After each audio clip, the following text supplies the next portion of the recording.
What's up, geeks and gamers? It's Odin coming back with another video, and today we've got an extremely slow Labor Day weekend with Angel Has Fallen coming in at number 1 with $11.5 million here in the States. Good Boys right behind it at number 2 for a second week in a row, and The Lion King coming back a couple of places because there's nothing to see right now, and no other studio has the power that Disney does to be able to somehow, some way continue to let The Lion King make money at the box office. And so let's break these things down one by one. Angel Has Fallen, which is the third film in a trilogy. Yeah, who would have thought? Who would have thought that we would get all the way to this point? That, we would get to the point where in a single year we had both White House Down and Olympus Has Fallen coming out, and one of those films would not spawn any other films after it, and the other would actually get a full-fledged trilogy, which Angel Has Fallen has now gotten. $40 million budget, which is actually kind of low when you think about how much movies, how much it costs for movies to be made in today's world, but it's made $43.6 million here domestically. Have not gotten any worldwide totals yet for this film, but actually, to be honest, it's doing better than the last film. It is doing better than London Has Fallen by about $1 million or $2 here in the States, which means that this film very well could be one of the higher grossing films in the franchise, which, again, who would have thought that that film would have gotten a franchise, and yet somehow, some way it did. Cost $40 million, meaning it cost around $60 million to probably overall, market and make the film. So it's still got a pretty good chunk of change in order to make back its investment. However, seeing that we don't got any foreign numbers yet, it very well could get to that point, though I don't doubt it's going to make that much money in the foreign market. Good Boys, the film that people still don't think that I have the right opinion on, but hey, that's what opinions are, making $70 million. So this film is definitely getting into the point of it making profit. $20 million, meaning it costs probably about $30 million if you count it in the marketing and everything to that effect.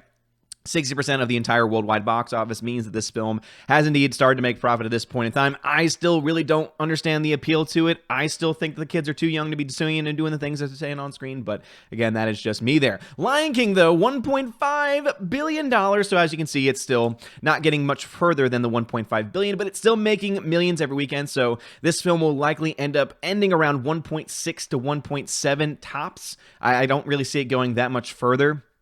Because it is, again, a film that's been out for a pretty good while now at this point. It came out in July. We are now into September, and so it just doesn't seem like they would have much more momentum to it. But, of course, the Disney machine can push any film to any heights, and I'm sure there's some record that it needs to beat that it hasn't beaten already, that Disney will do any and anything to try and push it that way forward. But what are y'all's thoughts about all the stuff going on right now at the box office? Again, I think that we're in a very slow time.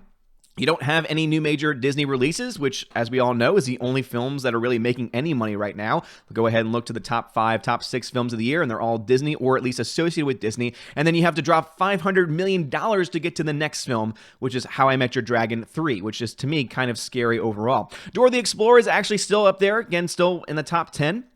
Though, of course, it really isn't saying that all that much for it because it's still only at $75 million on a $49 million budget. A film that I think they were hoping would at least make $100 million and really hasn't at this point. Good family film. I know it's surprising to hear from me, but me and Josiah, we stand strong together on that point. That is a good family film that's worth seeing. Once Upon a Time in Hollywood is, again, a film that's worth seeing, making $283 million. Obviously, it made a huge jump because of the foreign markets finally getting the film, and it's gotten to the point now where it is making profit, which is very nice to see because these are the types of films that probably should be supported more so than any others because, hey, they're actual original stories that are pretty damn well made and not just regurgitated, nonsensical, soulless garbage from Disney. But what are y'all's thoughts about this? Again, very short video because just not a whole lot's going on at the box office right now. Let me know your thoughts about all these things. Also, do you think that there's going to be any Disney films? Question of the week. Are there going to be any Disney films that are going to be able to crack into the top 5? Any non-Disney films that can crack into the top 5. As I said before, Avengers Endgame's up there with 2.7, Lion King 1.5. Can you believe that the Lion King remake is the second highest grossing film of the year? That's insane. Captain Marvel 1.1, Spider-Man Far From Home 1.1, Toy Story 4 1, Aladdin 1. Yes, somehow Aladdin made $1 billion too. And then you have to go all the way down again to How to Train Your Dragon, 519 million. We now finally have another film that's been climbing up the ranks. Fast and Furious presents Hobbs and Shaw, making $684.2 million. Again, this is a film that is making money because it is part of the Fast and Furious franchise, though in comparison to some of the others that got much closer to the billion-dollar mark, it seems to not really be as popular as those films, but it's making enough money to easily justify them not only continuing the Fast and Furious films, but also to continue this universe as well. And again, I like Hobbs and Shaw on screen. I think The Rock and Jason Statham have some great chemistry on screen together, but doesn't mean that the story is good or necessarily worth telling either. But as I said, you jump down there and you get to How to Train Your Dragon 3 at $519 million, and then Detective Pikachu at $431.6 million. Again, I think that there's something to be said there. Anyway, what are y'all's thoughts about this stuff? Let me know if you think any other film coming out this year is going to be able to reach it. Some people say Joker.